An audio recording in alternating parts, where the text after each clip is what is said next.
একটি ছোট্ট সবুজ গ্রামে একটি মা তার ছোট বাচ্চার সঙ্গে বসবাস করে।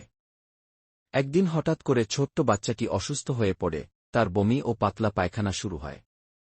মা ভীষণ চিন্তিত হয়ে পড়ে এবং বাচ্চাকে কোলে নিয়ে দৌড়াতে দৌড়াতে গ্রামে থাকা বিড়াল ডাক্তারের চেম্বারের দিকে ছুটে যায়।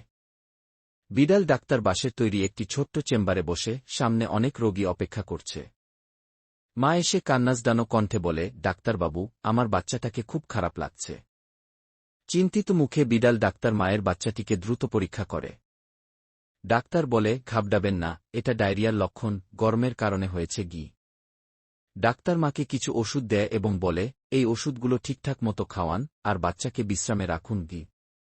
মা কৃতজ্ঞ মুখে ডাক্তারকে ধন্যবাদ জানিয়ে বাচ্চাকে নিয়ে বাড়ি ফিরে যায়। বাড়িতে মা নিয়ম মতো ওষুধ খাওয়ায়, সঠিকভাবে যত্ন নেয়।